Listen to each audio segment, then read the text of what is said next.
संसार कहाँ है, बाहर है कि भीतर?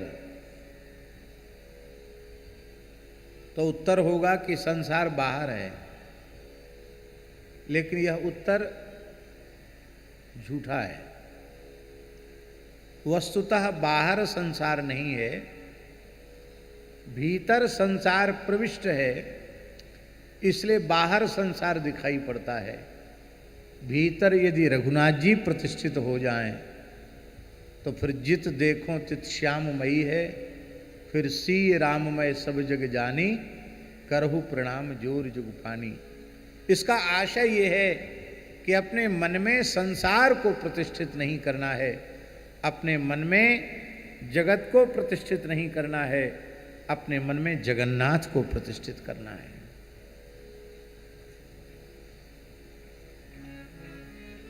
संसार मन में कैसे प्रतिष्ठित होता है? विषयी पुरुषों के कुसंग से, भगवत भागवत चर्चा से विमुख होकर विषय चर्चा करने, सुनने से, देखने से, आंख और कान के मार्ग से संसार प्रवेश करता है। ठीक ऐसे ही जब नेत्रों से गौ, ब्राह्मण, संत, सद्गुरु इनका दर्शन करेंगे, कामदगिरि भगवान का, मंदाकिनी का, चित्रकूट धाम का दर्शन करेंगे, श्री कनक बिहारिणी बिहारी जी का दर्शन करेंगे और कानों से इनकी मंगलमयी नाम रूप लीला का श्रवण करेंगे, तो जिस मार्ग से भीतर संसार घुसा है, इसी मार्ग से, आंख और कान के मार्ग से हमारे श्री रघुनाथ जी भी हृदय में, हृदय सिंहासन पर विराजमान हो जाएंगे। और हृदय सिंहासन पर ये विराजमान हो गए तो बाहर का संसार अपने आप अदृश्य हो जाएगा। भगवान आदि शंकराचार्य जी ने इसी को कहा, ज्ञाते तत्वे कह संसार। तत्व का बोध होने पर संसार नहीं रहता है। ध्यान से मन में स्थिरता आती है। इसलिए गोस्वामी जी के शब्दों में, मनु चिर करी तब शंभु सुजाना, मनु चिर करी तब शंभु सुजाना, लगे करन रघुनायक ध्याना, लगे करन रघुनायक ध्याना, लगे करन रघुनायक ध्याना, लगे करन रघुनायक ध्याना। ध्यान जब अपनी सिद्धावस्था में पहुंचता है तो उस ध्यान की सिद्धावस्था को ही समाधि कहते हैं। इसलिए योग के जो अष्टांग हैं उनमें यम, नियम, आसन, प्राणायाम, प्रत्याहार, धारणा, ध्यान, और ध्यान जब पराकाष्ठा पर पहुंचता है तो ध्यान की पराकाष्ठा को ही समाधि कहते हैं। भगवान शंकर समाधिस्थ हो गए। भगवान श्री राम के स्वरूप का चिंतन करते करते भगवान शिव की समाधि लग गई और उसी समय एक तारकासुर नाम का एक भयंकर असुर उत्पन्न हुआ। उसने अत्यंत कठोर तप करके श्री ब्रह्मा जी से वरदान प्राप्त कर लिया। वो दुष्ट चाहता था कि मैं मरूं ही नहीं। ब्रह्मा जी ने कहा, ये तो संभव नहीं है, मेरी भी अपनी आयु के प्रमाण से 100 वर्ष की आयु है, और जब मेरी 100 वर्ष की आयु पूर्ण हो जाती है तो न ये ब्रह्मलोक रहता न मैं रहता, मैं अपने लोक के सहित भगवान में विलीन हो जाता हूँ। जब मेरी भी आयु निश्चित है, मैं अजर अमर नहीं हूँ, तो मैं अपनी सृष्टि को अजरत्व अमरत्व कैसे दे सकता हूँ? ये मेरे पावर की बात नहीं है। मेरे अधिकार क्षेत्र से बाहर है। दुष्ट लोग जो होते हैं ना, मनमोहन शरण जी बड़े चतुर चालाक होते हैं। वो सोचते हैं कि इनको बड़ों को तो भोले भाले, इनको बुद्धू बना देना बहुत सरल काम है, लेकिन वो दूसरे को बुद्धू नहीं बनाते, खुद ही बुद्धू बन जाते हैं। उसने मन में विचार किया कि हम ऐसा कुछ करें कि अजर अमर भी हो जाएं और ब्रह्मा बाबा को पता भी न चले। तो उसने कहा कि शिवजी के शुक्र से जो उत्पन्न उनकी प्रथम संतान है, उससे वध हो, और वो वध भी उस बालक से हो जिसकी आयु केवल 7 दिन की हो। 7 दिन के आयु के बालक के द्वारा शिव शुक्र से उत्पन्न 7 दिन के बालक के द्वारा मेरी मृत्यु हो। वो सोचता था कि 7 दिन का बच्चा तो बोलता भी नहीं, मारेगा क्या किसी को। मान लो शंकर जी के तेज से उत्पन्न भी हो गया तो हमको मारेगा भला क्यों। और शंकर जी के तेज से उत्पन्न ही क्यों होने लगा, क्यों? क्योंकि भगवान शिव उन्होंने सती का त्याग कर दिया और सती जी ने दक्ष की यज्ञाग्नि में अपने शरीर को, योगाग्नि में अपने शरीर को भस्मसात कर दिया। और अब तो वो ऐसे ही अवधूत योगी दिगंबर होकर के विचरण करते हैं। तो वो इस संसार की प्रवृत्ति में भला फिर से फंसने वाले क्यों हैं? वो फंसेंगे ही नहीं। तो न कभी शिवजी के पुत्र होगा और न मेरी कभी मृत्यु होगी, ऐसा विचार उसने किया। न कभी शिवजी का पुत्र होगा, न मेरी कभी मृत्यु होगी। भगवान ब्रह्मा की कृपा से उसने अपरिमित शक्तियां प्राप्त की, सारे लोकों को जीत लिया, लोकपालों के ऊपर विजय प्राप्त कर ली। और देवताओं ने ब्रह्मा जी से जाकर दुख निवेदन किया। ब्रह्मा जी सुनकर बड़े रुष्ट हुए। मेरी तपस्या, आराधना, उपासना से प्राप्त मेरी ही शक्ति का इसने घोर दुरुपयोग किया। क्रोध तो ऐसा आया कि मैं तारकासुर को जलाकर भस्म कर दूं। और ब्रह्मा जी समर्थ हैं, वे जलाकर भस्म कर सकते हैं। बहुत ध्यान देकर सुनने की बात है। ये पंक्ति शिव पुराण की है।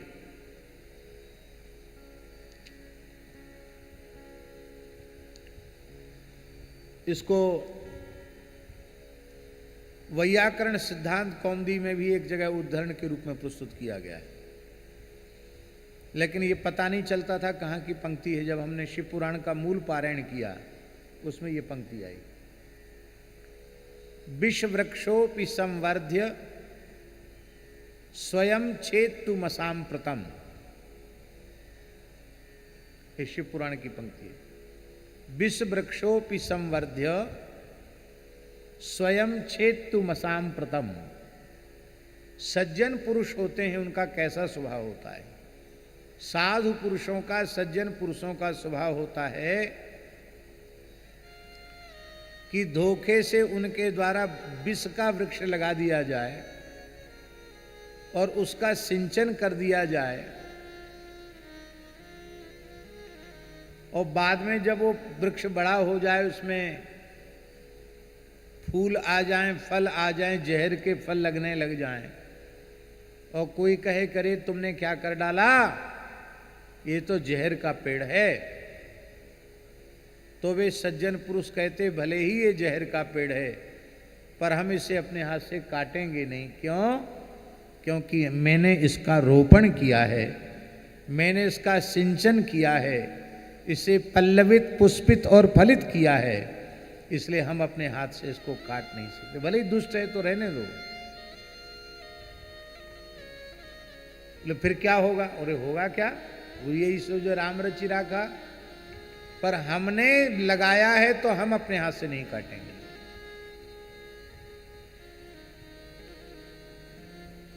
विश्ववृक्षोपि संवर्ध्य स्वयं छेत्तु मसाम्प्रतम।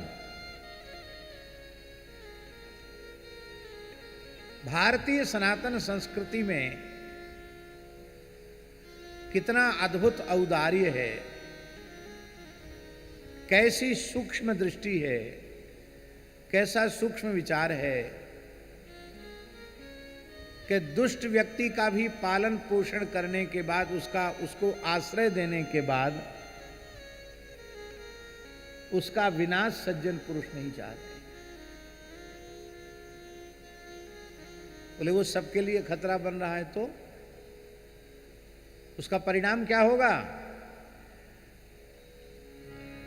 तो इसका समाधान भागवत जी की एक पंक्ति में। क्या समाधान है? हिंस्रः स्वपापे न विहिंसित खलः।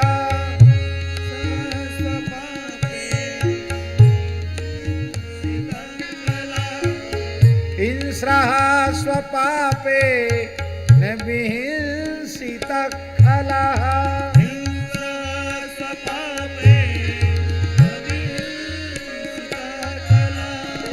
साधु समत्वे भयात् विमुच्यते। साधु समत्वे न भयात् विमुच्यते। दुष्ट को मारने की जरूरत नहीं है। दुष्ट अपनी दुष्टता के पाप से, दुष्ट अपनी दुष्टता के पाप से स्वयं भी नष्ट हो जाता है। और साधु पुरुष अपनी सज्जनता के कारण समस्त प्रकार के भयों से मुक्त हो जाते हैं। अब कोई ये कहे कि दुष्ट और सज्जन एक साथ रह नहीं सकते, अथवा कोई ये कहे कि सज्जनों की संख्या कम है, दुष्टों की संख्या ज्यादा है, सज्जन दुष्टों के बीच में अपना कैसे गुजारा करें, कैसे निर्वाह करें। तो विचार की बात है, 32 दांतों के बीच में जीव गुजारा करती है कि नहीं करती? जिह्वा, जीव, ये दांत कठोर हैं, दुष्ट प्रकृति के हैं, और जीव अत्यंत सरस है, सरल है, कोमल है, मृदु है, सज्जन स्वभाव की है। पर ये सज्जन स्वभाव की जिह्वा अपने कठोर दांतों के, ये सज्जन स्वभाव की जिह्वा इतने कठोर दांतों के साथ पूरा जीवन निर्वाह कर देती है। ये दांत इसके ऊपर तनिक भी रहम नहीं करते हैं। बताओ, हमारे बीच में रहती इसकी सार संभार करें, धोखे से जीव दांत के पास आ जाए तुरंत उसको घायल कर देते हैं दांत, और उसी दांत में कोई तिनका लग जाए अथवा मसूड़े में दर्द हो जाए, ये जीभ बार बार वहीं जाती है जहाँ दर्द है, जहाँ तिनका फंसा है, और बार बार पूछते, कहो भैया कैसे हो, ठीक हो, कुशल से तो हो ना। ज्यादा दर्द बढ़ जाता है तो उस दांत को के दर्द को दूर करने का उपाय भी जीव ही करती है। वही डॉक्टर के पास जाकर बोलती है कि इसमें साहब बहुत ज़्यादा दर्द है, कोई इंजेक्शन लगाइए, कोई दवाई कीजिए, इसको ठीक कीजिए। मुख में जिह्वा पहले आई कि दांत? बोलो, कौन आया पहले? पहली जिह्वा आई। जन्म से दांत तो तुलसीदास जी के आए थे और किसी के नहीं आए। जन्मत मुख 32 दंत तो केवल गोस्वामी जी के आए और किसी के नहीं आए, सुना ही नहीं आज तक। जन्म के समय भी दांत नहीं थे और पूर्ण आयु प्राप्त करके जो मरते हैं वृद्धावस्था में, उनके भी मरते समय मुख में एक दांत नहीं रहता, न जन्म के समय न मृत्यु के समय। बीच में भी एक बार आते हैं, फिर टूटकर दोबारा उगते हैं। दूध के दांत गिरते, फिर दूसरे दांत आते हैं। इसका मतलब है सज्जन सदा सर्वदा से थे और सदा सर्वदा रहेंगे, दुष्ट आते जाते रहते हैं। सज्जनता शाश्वत है, दुष्टता शाश्वत नहीं है।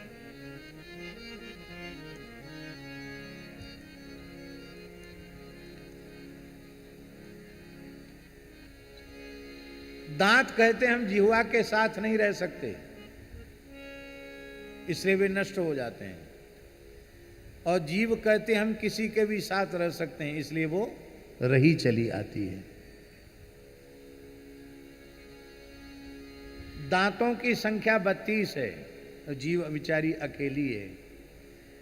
संख्या बल है ही नहीं जीव के पास, लेकिन संख्या बल कम होने का अर्थ ये नहीं कि जीव बहुत कमजोर है। वो इतनी ताकतवर है कि चाहे तो एक ही बार में 3200 दांत बाहर निकलवा सकती है। जब दांत ज्यादा परेशान करते हैं तो डॉक्टर साहब दाढ़ निकाल दो, दांत निकाल दो, ये कौन कहता है? जीवा ही तो कहती है। अथवा किसी बहुत मजबूत आदमी को गाली दे दो, अपमान कर दो, इतने घूंसे मुंह में जमाएगा कि सारी 32 ही बिना ऑपरेशन के बाहर हो जाएगी बाहर।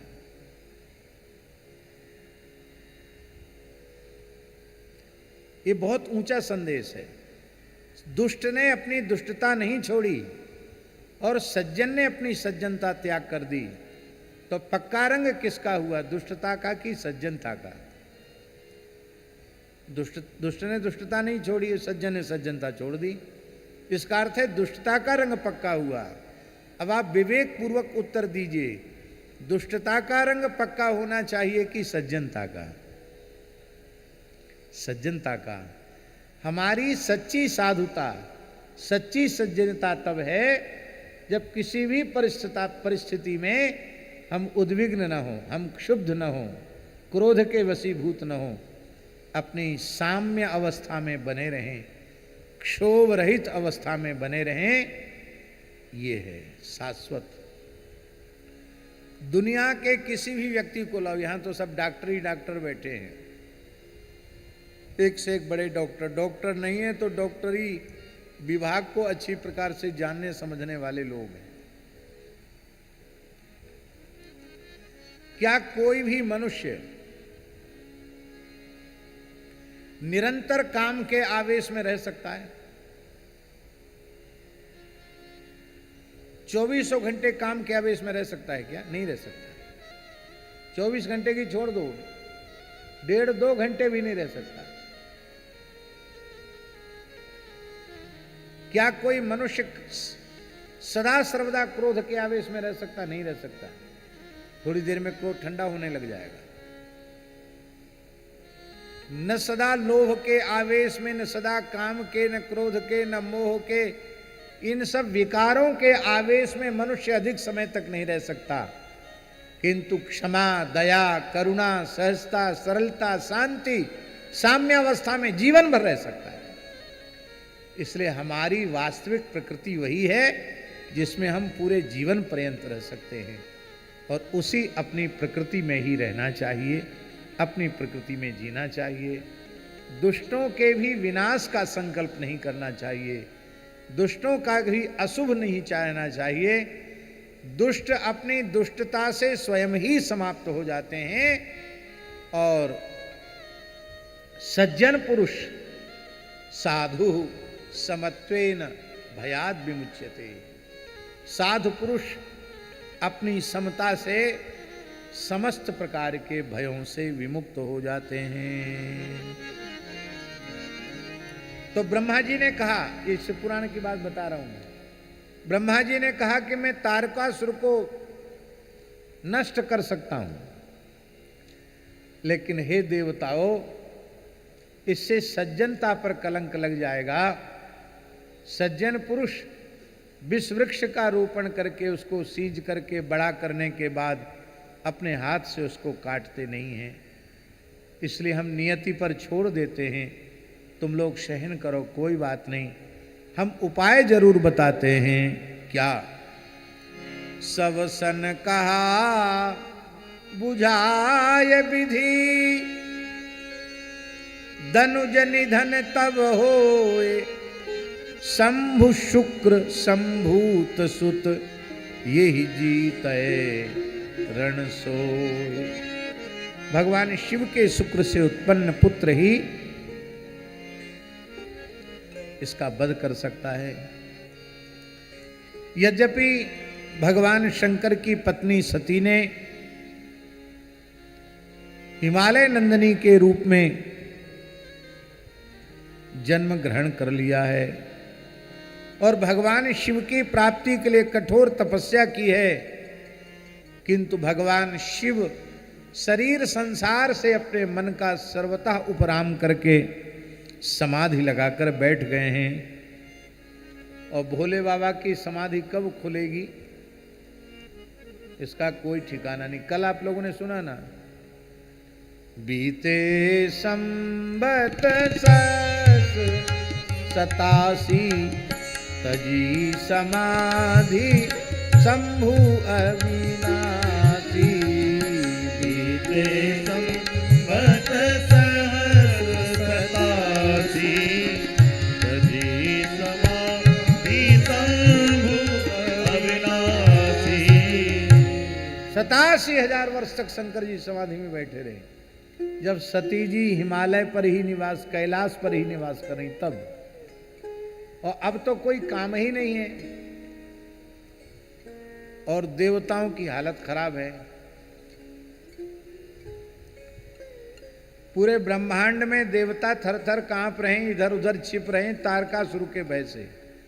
वे तो चाहते हैं कि चटपट शंकर जी का ब्याह होए और जल्दी से इस तारकासुर के उपद्रव से हमें मुक्ति मिले, भगवान शिव के पुत्र के द्वारा तारकासुर का वध हो। ब्रह्मा जी ने कहा कि शंकर जी समाधि से जग जाएं और विवाह के लिए राजी हो जाएं, तो हो सकता है कि तुम्हारी समस्या का समाधान जल्दी हो जाएगा। शंकर जी को समाधि से कैसे जगाया जाएगा? बोले शंकर जी की समाधि तब जागृत हो सकती है, शंकर जी समाधि से तब जग सकते हैं जब उनके मन में क्षोभ हो जाए, उनका चित्त क्षुब्ध हो जाए, क्योंकि समाहित चित्त में ही समाधि लगती है और चित्त असमाहित हो जाएगा तो समाधि खुल जाएगी। चित्त को असमाहित करने वाला तत्व कौन है? वो तत्व है कामदेव।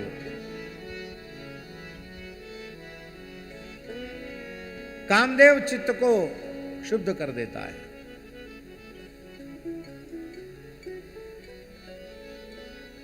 पठ बहु काम जाए शिव पाही, पठ बहु काम जाए शिव पाही।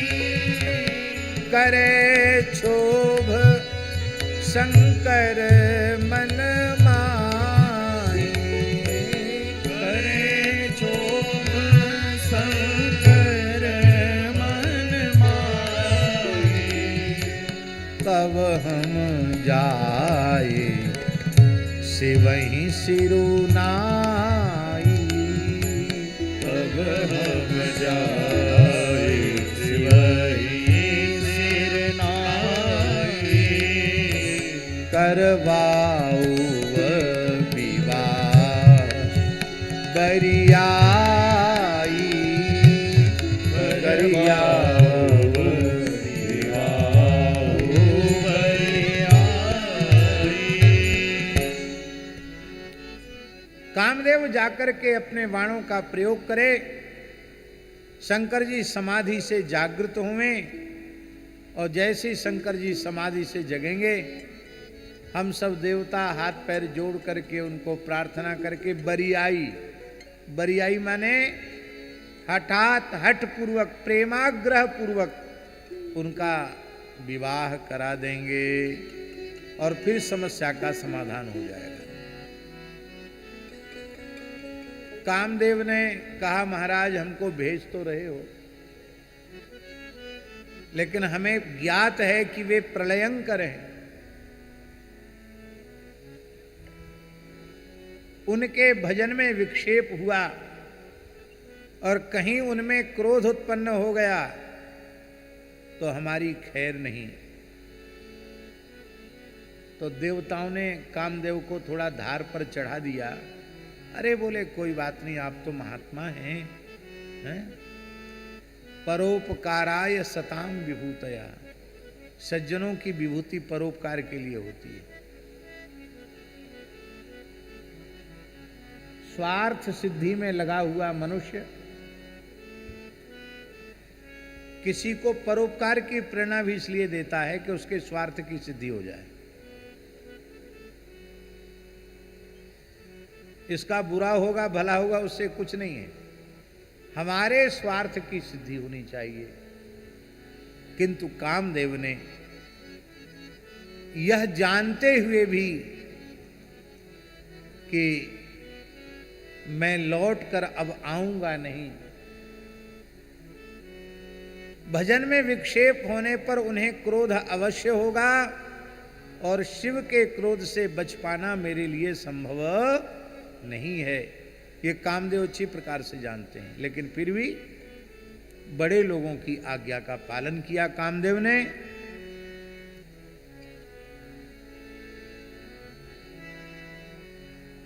और तब आपन प्रभाव विस्तारा, निज वश कीन सकल संसारा, सारे संसार को अपने बस में कर लिया।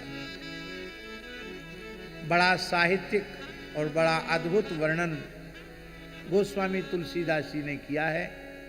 उन सब चौपाइयों को गाने का अवसर नहीं है। अबला बिलो कहीं पुरुष में, जग पुरुष सब अबला मयम, अबला बिलो कहीं पुरुष में, जग पुरुष सब अबला मयम, दुई दंड भरी ब्रह्मांड भीतर, काम कृत कौतुक अयम, दुई दंड भरी ब्रह्मांड भीतर, काम कृत कौतुक आयु।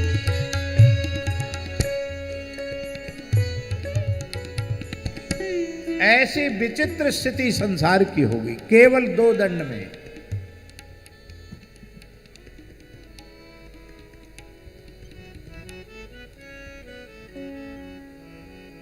जब जड़ों में काम का संचार हो गया तो चेतनों की बात तो गोस्वामी जी ने कहा, इनकी कथा न कहूं बखानी, सदा काम के चेरे जाने। ये तो काम के चेरे हैं, इनकी बात मैं क्या कहूं।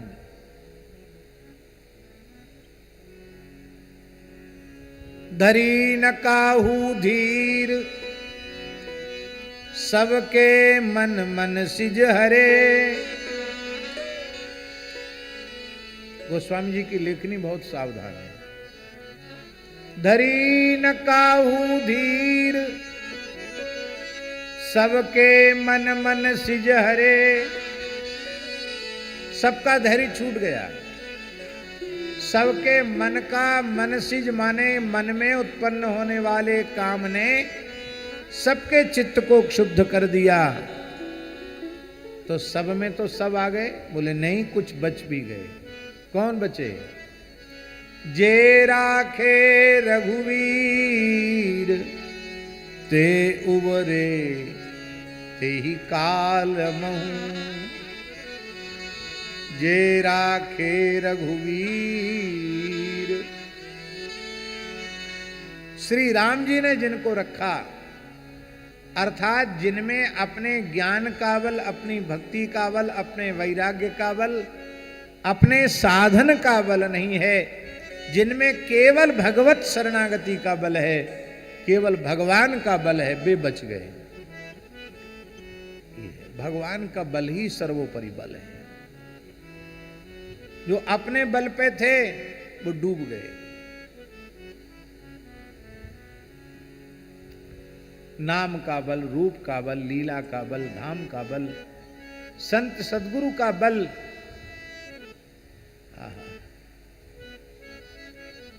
श्री कबीरदास जी ने एक पद में कहा, रमैया की दुल्हन लूटल बाजार।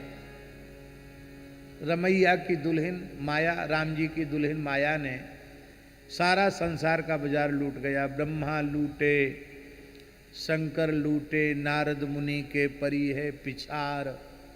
रमैया की दुल्हन लूटल बाजार, सबका नाम लिया इस पद में। श्रृंगी की मिंगी कर डारी, पारासर के उदर बिदार। अरे बोले भाई, सबका नाम लेते चले जा रहे हो, तुम बचोगे क्या? तुम तो कलयुग में पैदा हुए, वो भी जुलाहे के परिवार में तुम्हारा पालन पोषण हुआ। श्री कबीरदास जी कहते, कबीरा बच गया साहिब दया से। है? साहिब माने सदगुरु श्री रामानंदाचार्य भगवान की कृपा से कबीरा बच गया। तो गुरु जी ने क्या दिया? शब्द डोर गई उतरा पार। जो राम नाम रूपी शब्द का उपदेश किया, उसी शब्द की डोर को पकड़ करके मैं माया से पार उतर गया। नाम में इतनी सामर्थ्य है। लोग कहते महाराज बहुत भजन कर रहे हैं, पर फिर भी काम विकार बहुत सता रहा है। सच्ची बात यह है कि भजन कर ही नहीं रहे।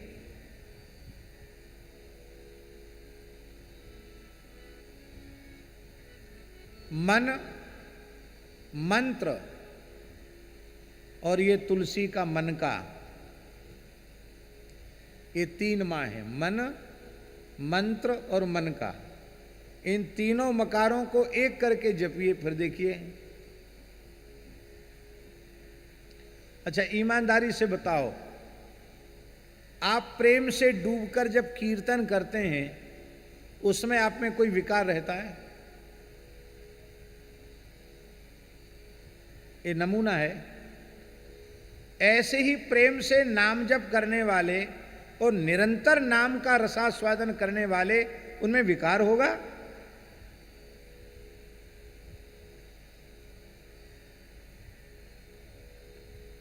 चौबीस घंटे में 1 घंटे भी ईमानदारी से साधन नहीं करते हैं।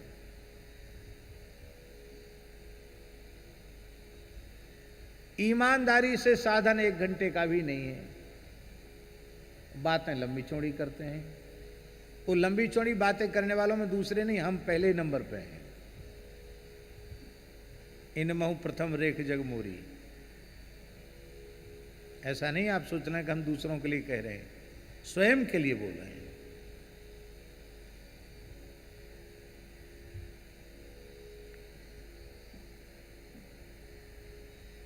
जहां रामतः काम नहीं, जहां कामतः राम, तुलसी कैसे रह सके रवि रजनी एक ठाम। सूर्य और रात्रि एक साथ रह सकते हैं क्या?